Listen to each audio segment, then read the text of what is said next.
the idea of a really bad situation is better than a not so bad situation, because you can instantly recognize a really bad situation and you just GTFO. But if you can put up with it, if it's like a job where it's like, you know what, this job is not great, but, you know, I've had worse, and, you know, but, but, you know, it pays the bills, and, you know, it's a good job, and blah, blah. You know, you do that for 10 or 15 years, and it's just like being on the breaking gas halfway. It's the boiling frog. Right. So, thanks for being here. I'm glad it at last worked out. I've missed you. Yeah. It sounds like you've been busy. Nonstop. Yeah, because you sold your business, so now you're just working more. Exactly. Yeah. Yeah. I sold my business in September. And since then, I have 3 new businesses going. Awesome. Well, because I signed up for a seminar you're teaching, right? Like a workshop? Yeah, a workshop. So I'm going to be doing... I'm trying to figure out how to... Okay, not going to get sidetracked on the rest of it. I'll just stick to this. So 4 workshops a year is what I'm thinking I'll do. And at these workshops, I'm going to be giving the framework that I use to build my business. Okay. With systems and hiring and just running things without me having to be hands-on. So when I sold the business, I was only working an hour a week. And I know that small business owners, regionally based small business owners, get caught in the entrepreneurship trap a lot of the time, which is you start a business because you want freedom of your time, but then you don't have any time because you're running a business. Right. And the way to, get out of that trap is to set systems, procedures, standards, and bring stability to your business that way so that you don't have to babysit all the time, basically. Makes sense. That's fair. Mm-hmm. Even though I don't run a business in that way of having employees, one of the things that's really helped me with burnout this last year was on Thursday we have Toastmasters and late breakfast, and I don't start work till noon. Mm-hmm. And that was just being a consistent thing. Yep. And now this year, like you had told me, I need to get my weekends back. Yeah. And so far that's what I'm doing too. Yeah, and that's, setting standards and boundaries, and even if you're, just running your business by yourself and don't have an employee or anything like that, like, still setting systems will help you out. Even if you don't want to move to a hands-off role, having those standards of, like, I don't work weekends, and then once you set the standards and you have it in writing for your business, then you just tell customers, we don't work on weekends, and it takes the pressure off of you having to tell a customer no directly. Right. Because your business starts to take on this form of its own where it's separate from you. And you just say, we're not open on weekends. And people accept it a lot better than if you try to say, oh, I'm trying to, get out of weekends. And then people will be like, oh, but that's the only time I have. Can't you make it work? Right. If you just set that standard of, like, this is how...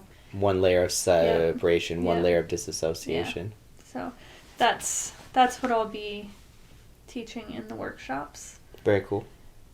And we'll see where it develops from there.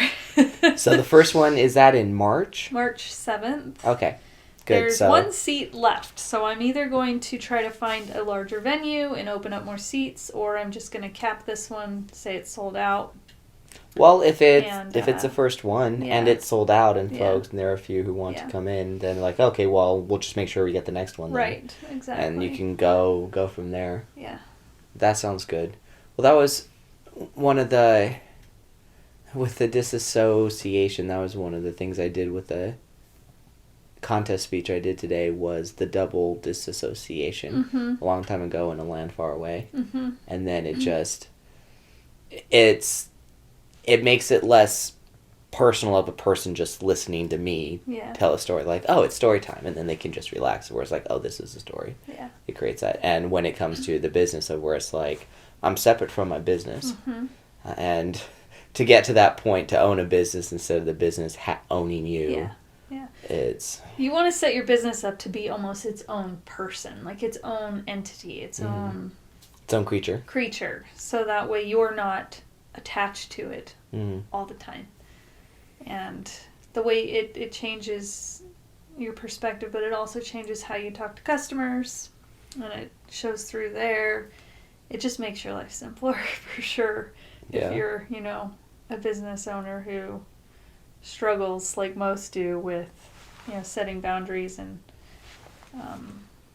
wanting to run a business that doesn't run you. Run a business and have a life. Yeah, exactly. Yeah.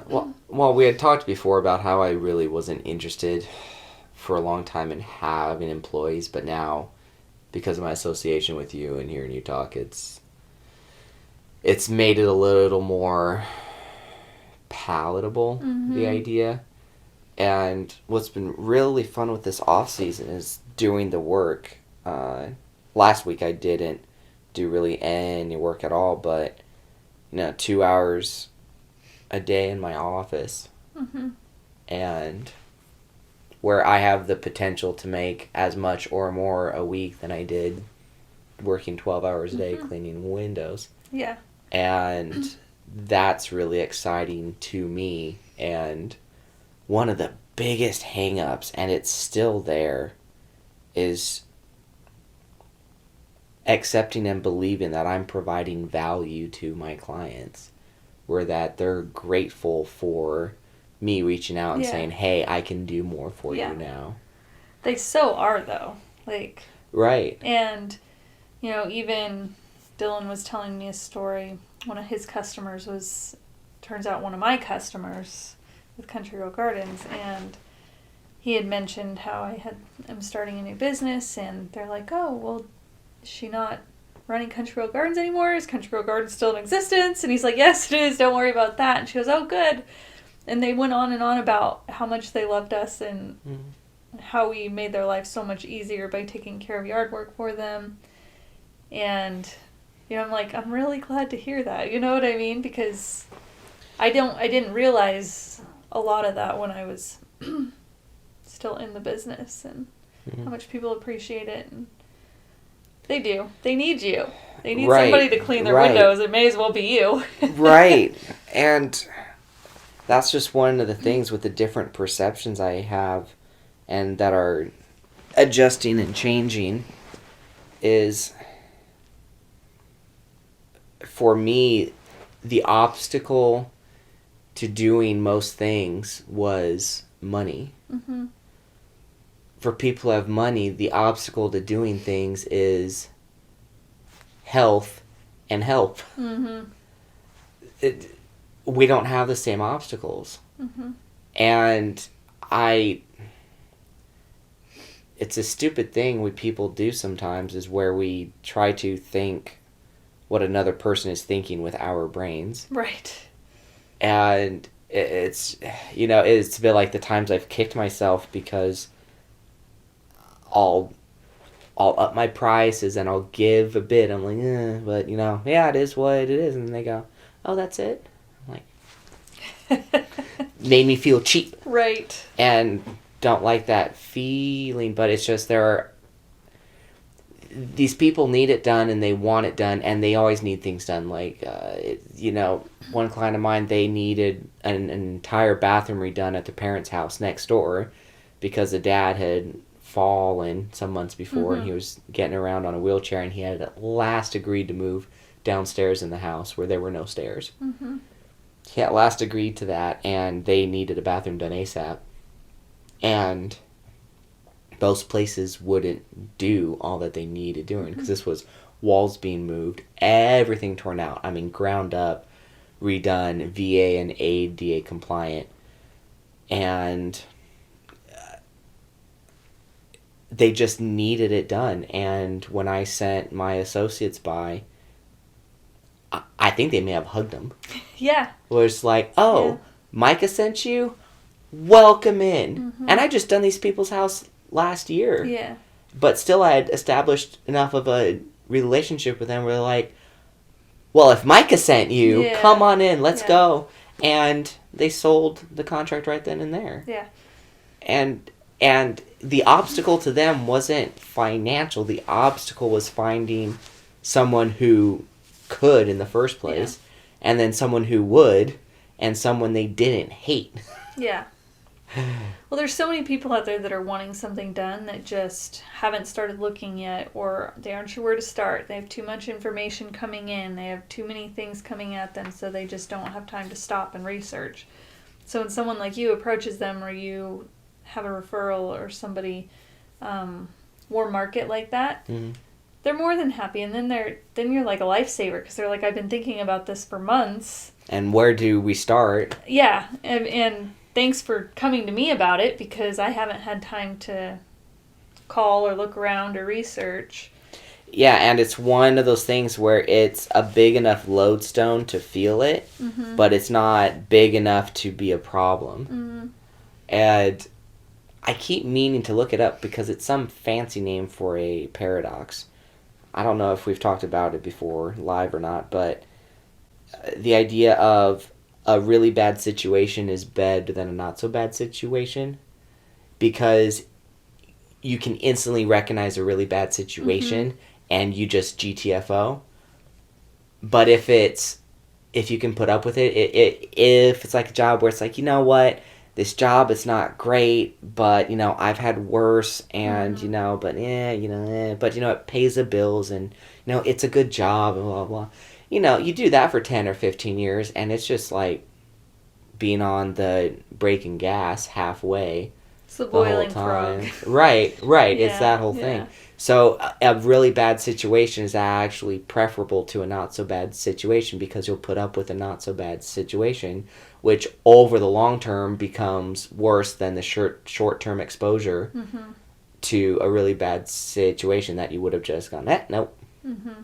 And and that's one thing that I told my associate, and what I wrote it down somewhere when I was like a kid, like 15. It was one of those things where, like, how do I describe myself? How do I see myself? What do I want to be? Because I was at that age where I'd already been working for a bunch of people, and I was like, okay, well, what do I tell them? Like, I'm not a landscaper, I'm not a handyman, and I realized, I solve people's problems. That's what I do. And now I'm just solving more problems. And I'm the middleman on a lot of these things now. But being able to solve people's problems, that's one of the things I have to focus on, is that, just like Earl Nightingale had said, we get paid for service. And the amount that we receive in return is in direct proportion to the amount of service, the quality of service, and how many people we can serve. And he had, because this was, I think, back in the 40s or 50s, and he said, when I've said that before in my presentations, people have asked me, well, what about people who deal in illicit narcotics and pornography? Because they profit. He said, well, when I speak about profit, he said, and serving, for one, you don't serve the person. You may serve the marketplace, the demand, but you're not serving the person by that. And also your profit, he said, in my experience, from what I've known and the people I've known, the perceived profit that you make from that actually ends up costing you more. And he said there is no real profit in the long term with that. He said if you actually, in all ways, actually want to develop long-term profitability, you have to, it is in direct proportion to how you serve. And so that's where he made a little bit of a distinction. But, I heard that when I was 14, and it made sense to me. Yeah. And being of service. I think it's important to not get hung up on if somebody doesn't need your service as well. Like, right. Getting, if someone's like, oh no, thanks for letting me know, but nope, don't need anything. Like, it's Mm-hmm. not personal. It's Right. just, they don't need it at the moment. And I think a lot of new entrepreneurs get hung up on they said no. People don't want my service. And really, it's like, no, you just haven't found the person that does yet. Right. And Well, not taking that personally at all is how you... What is it? It's like go for no book, I think. And it's like you got to go through so many no's before you get yeses. Yes. And it's not that those people won't come to you later on. Right, which has, of course, Yeah. occurred before as well. Mm-hmm. And one of the things that's helped a lot is doing multiple things. And there are a few things I do that I get paid for that just aren't window cleaning. But one of the things that's really fun about photography is that it's not how I feed myself. And being able to just, if I don't want to do it, I don't do it. And there are times I still do it gratis, but I have enough discernment to see who actually enjoys it and appreciates it and doesn't take it for granted, and someone who just wants to get a free photo session out of me. And, because I have 2 or 3 friends where when I get creative, I can do that. And that's still the main point of why I do it all. It's just being paid helps pay for the habit. Yeah, right. And it is like that joke. Parents, when your kids are young, get them into skiing or motorcycles or photography, because then they won't be able to afford drugs. It's true. And being able to just go, no. Mm-hmm. And it's at that point, too, with the window cleaning as well, where it's just, okay, I'm not good with being, just above average in pricing anymore. I want to be towards that top tier, because that's the service I provide based on the feedback from my clients. And if I'm too busy, I'm too cheap. Or I need employees, and it's like, okay, well, before I go down that route, I'll just raise my prices because I know I still can. Right. And that's exactly it. If you're too busy, you're too cheap. You got to raise your prices. Or hire people, but when you start hiring people, you have to go bigger. Because I've helped other people where I've given the advice of, I'll hire employees and then they don't grow. They just quit doing work. Right. And then they're wondering why they're broke. And I'm Right. like, no, when you hire employees, you have to increase your capacity for business has increased, so you have to bring on more. You can't just hire and not grow. Which means then you're still doing work, you're just not out there actually working the trowel. Yeah, it's different. Is where you have to bring in the work. Mm-hmm. And, which you can also hire for that too, but it's more costly to hire those people. Right. and plus, if you can bring on more employees, because if I were to do that, I would probably include pressure washing. Yeah. Stuff like that. There are a few things there where it's just, when you can do more and you have more people to do it, then that's great. It's just, I think it's because I grew up around poor white trash, is where it's this idea of, oh, those rich people, we need to take them for everything we can. And it's, and I feel a twinge of rejection towards that. Conflict with that is when it's like, oh, well, I can do more, so I should, sell to my clients more. But I'm like, oh, well, it's not like I'm trying to bilk them. It's not about that. It's like, hey, I can do more. And one of the things that's really stuck with me, and it's one of the things that I'm allowing to make myself feel bad about, just so it stings a little bit, is that the older man who's been taking me skiing, they had a nationwide outfit come out and put gutter guards on last year, and I didn't advertise or let my clients know that I'm doing that. Right. And it's a superior product to this stuff, and I'm 2/3 of the price, and I make a killing. Yeah. And so now I have to go to their house this spring, tear them all off, and put on my own stuff because the stuff that was put on failed and it created icebergs on their deck. Oh, no. And the guy who installed them came out to clean a bunch of franchisee or whatnot. And then 2 months go by and it occurred again, and he basically said, sue me. And it's like, oh, well, they could have, like, for this job, they could have paid me $2.5, $3 grand. Where this, I know it would have been, they paid at least $5.5 or $6. And now they have to then pay me too. So they're out close to $5, 10 grand. When they could have just paid me $2.5 or $3, which would have been high for me, but it would have solved all of their problems. They would have had no headache, no problems, no nothing. And it's all because I felt shy to be like, hey guys, it's not like, hey, if you I can get more out of you. It's like, no, you can get more out of me. Mm-hmm. And it's better work, I know, and I love you guys. And it's just to have, it was just so ridiculous.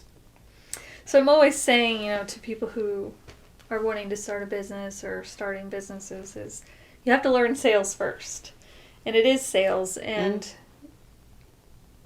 being okay with sales. I've taught sales to my employees down, in the past, and that's the first thing I have to do is get them over that sales is sleazy idea, because sales isn't sleazy. Right. That's a good term. Sales can be sleazy if you're not a professional at it. But if you're a professional salesperson, people shouldn't get that feeling from you at all. It should be 100% providing something that they need, first of all, and helping them make a good decision for themselves. Right. Providing solutions and solving problems. And, there's so many bad salespeople out there that just are trying to push because they don't know what they're doing. Right. And they just know brute force. That's sales is a numbers game. So you have to go through,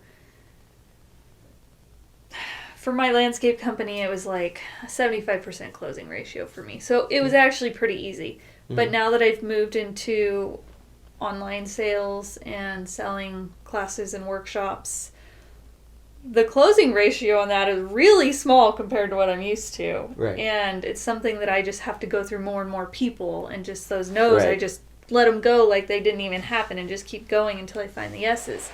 Right. But so many salespeople just don't want to take no for an answer, and they just try to hammer, and it's like the person just doesn't need what you're selling. Go find someone who does. Right, and then it's at that point where it then creates buyer's remorse or who knows what, because, if you browbeat them or you tricked them, Yeah. And that's the thing about the no's is, like, you're just offering a product or service, and if people say no because they don't need it, move on to the next one, Right. Although being a professional salesperson is knowing your product or your service, knowing its benefits, and presenting those in a way that the person allows you to share more information with them. Because then there's the people out there that don't. You could be talking to someone who wants what you have or needs what you have, but if you don't know your product well enough to present it properly, they're going to say no just because a lot of people, that's their first reaction is no. Yep. Right. And it's knowing your product well enough to know who's most likely to want it. Right. And then knowing how to talk to them about it. Like, one of the things that I've talked about when I first do a home and they say, oh, how often should we do this? What's the usual? And I said, well, it all depends on, where you live. Are you near a field? Do they plant and, reap and all of that? And, do you have a lot of traffic? It's a lot of stuff like that. I said, it's just the thing is, the more often you do it, the nicer it's going to stay, and it will actually maintain the glass. It'll keep it nicer longer. Mm-hmm. Or when people when I see that they let a year or two or more go between cleaning out the gutters, I would explain, it's not just about the runoff and, it drips on you when you go in the door or this or that, or it drips someplace else. It's not about that, because if it's running over that side, it's running over the back side, which means it's going to start to rot out the fascia, and that is particle board. And that absorbs it. Yeah. And then that rots, and then it goes into the roof rafters, and it's a raw end, and then it goes in there. And I'm saying, this takes years and years, but if you live in a home for 15 years and you just have them cleaned, 2 or 3 times, you're going to start to have that, and it can also create dry rot as well. And then you have to tear down all of the gutters, have to tear off all of the fascia board, perhaps put on new rafter ends to do all that, because you can't really attach something to it. And then you have to do all that. So you could pay me, $500 a year to clean these out, or in 15 years, you have to pay $25,000 or $45,000 just to put on new fascia board and gutters. Yeah. Have you put your customers on a reoccurring schedule yet? No, it's just each time I'm there, I then ask them to book in advance. Because I think, personally, as someone who pays you to clean my windows, I haven't heard from you yet. And I would love to just be on your schedule in the spring and the fall, and I'm sure I'm not the only one, but putting your customers on a reoccurring, almost a membership basis, where they know that they're taken care of by you, and then they don't have to think about it. Okay. They just know, okay, Mike is going to reach out to me in March, because that's what he does. And then again in October, or whatever rotation you're on. But providing a service, making life as easy as possible for your customers. A lot of your customers are what type of customers? What do they do for a living? Older professionals. Yeah, and are Business they busy? owners. They're busy. Right. So they all have kids. Because it's grandkids. It's one of those things that it's like, I swear I've been looking out my windows for a few weeks now, and I'm like, my windows are filthy, but I haven't called you. It's not because I don't need it. Right. It's just I haven't gotten to it. and that's the thing. Like Jim Rohn always said, what is easy to do is easy not to do. Yeah. That's the biggest way for you to, for one, simplify your schedule in your life, because you know what's coming up. You've got people on rotation, and you don't have to think about it. Like, it's just and neither do they. Right. Well, I'm glad you said that, because it made me think about it. And this may come as a surprise to you, but I am so accustomed to rejection. And one of the things is when it's like, if I don't get a text or a call, I just assume no one wants to talk to me. Nope. And it's just, that's been the experience I've had with the calls I've been doing, is where it's like, I feel like, so it's one, the thought that, okay, perhaps I'm trying to bilk them, and they think that, because all rich people know that all of us poors are trying to bilk them for everything they've got. Can tell where I grew up. And but then there's that whole thing of where it's like, well, if they want me, they'll call me, and if I call them, then I feel like a supplicant, of where I'm like, God, please book with me, because if you don't, I'm going to starve to death.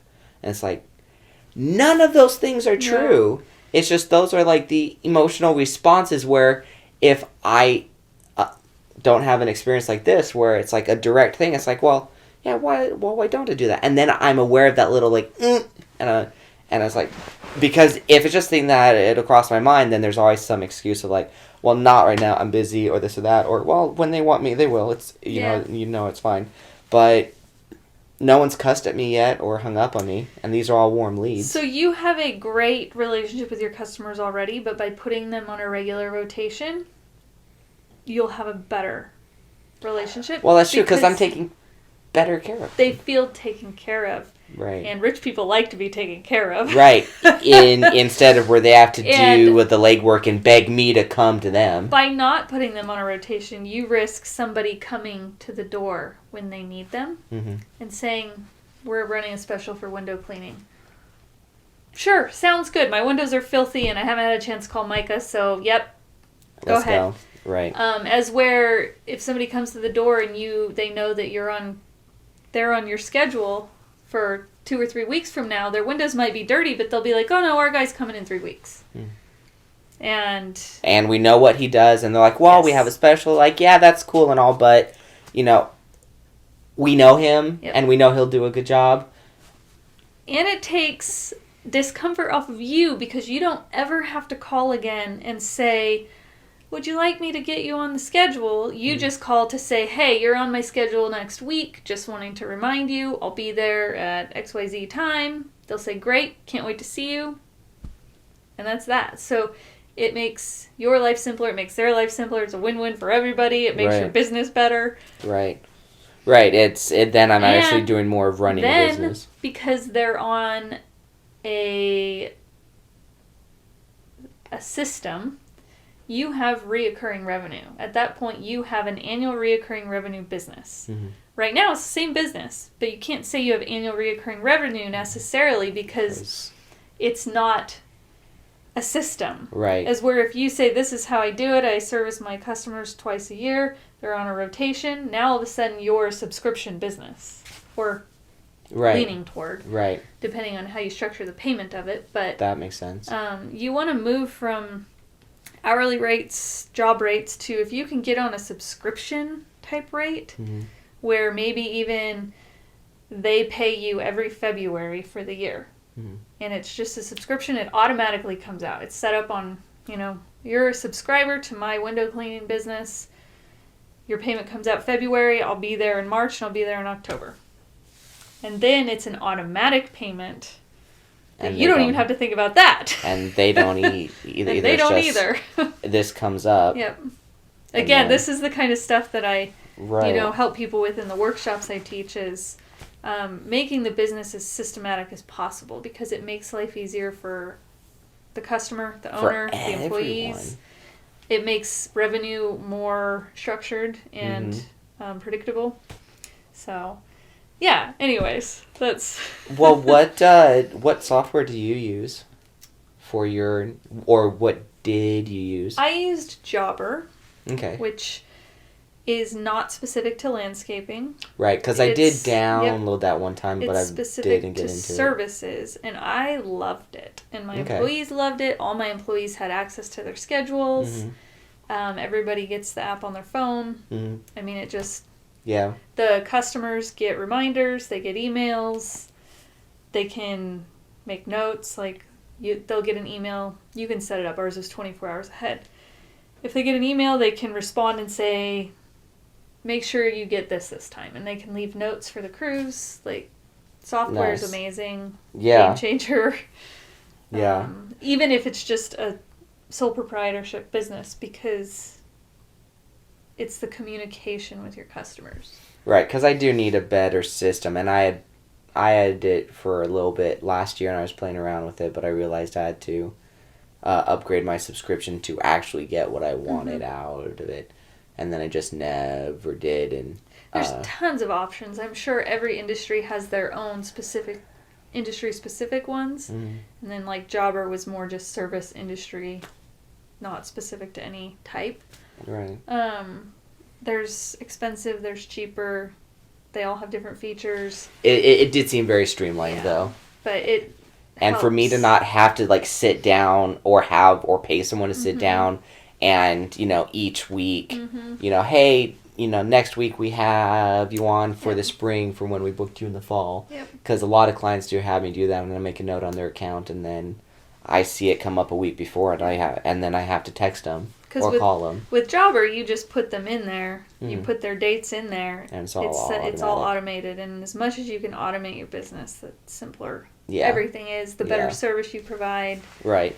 And that's one of the things that I'm really wanting to run home in it, because I don't want to beat it like a dead horse, but I have to run it home for me, like I said, I allow myself to feel a little bad that my friends who are like my grandparents got taken advantage of, all because I didn't let them know this is something I can do. And the fact of running a business and automating as much as you can, doing the systems and doing all that, because I do take pride in my handiwork, but also I don't want to be one of those guys, and it's not like it's this bad, but where it's like I have just a calendar and I don't use a computer and I won't text, I'll phone and blah blah blah. It's like, it's good that I can do all that and make a phone call and I know how to take written notes, but I don't want to run it like it's a 1965 plumbing business. I don't want to, and I don't need to. Right. And the thing is, it's not just about me and, you know, trying to earn more and this and that and bilk more out of the clients. Is that the easier it is on me, the easier it is on them, because if I'm getting overworked and the systems are not always clear and streamlined, people fall through the cracks. Yeah. And that's not cool. Yeah. It's just not cool. And it happens a lot because a lot of business owners don't take those steps to put automation and systems in place. Right. And then I'm letting them down, and a lot of times it's just, it's, you know, just me, and I'm overworked or overbusy. But again, there's a meme it's a guy riding a bicycle with square wheels, and he's like, can't stop, too busy. And then there's the guy standing behind that's like, and he's got round wheels. He's like, do this. Like, you'd have way more time. Right. But you get too caught up to fix things, I guess. Right. And, you know, another thing, MailChimp, we used another one for a while too, but MailChimp's probably the most known. But sending out newsletters whenever you have new services, we sent out like monthly newsletters. You know, we'd send them out right before the season starts. We'd update people on new services we offer, and then calling also. Like, again, it's sales, and it's not overwhelming or doing too much. It's just a lot of people don't read emails. Right. But a lot of people do. And then following up with a phone call when you have new services to let people know. And it's just a, hey, we sent out a newsletter. We're offering new services. I'm just calling because I want to make sure that you know. Not everybody reads their email, so I'm just calling to let you know personally. I want you to know we now offer these services.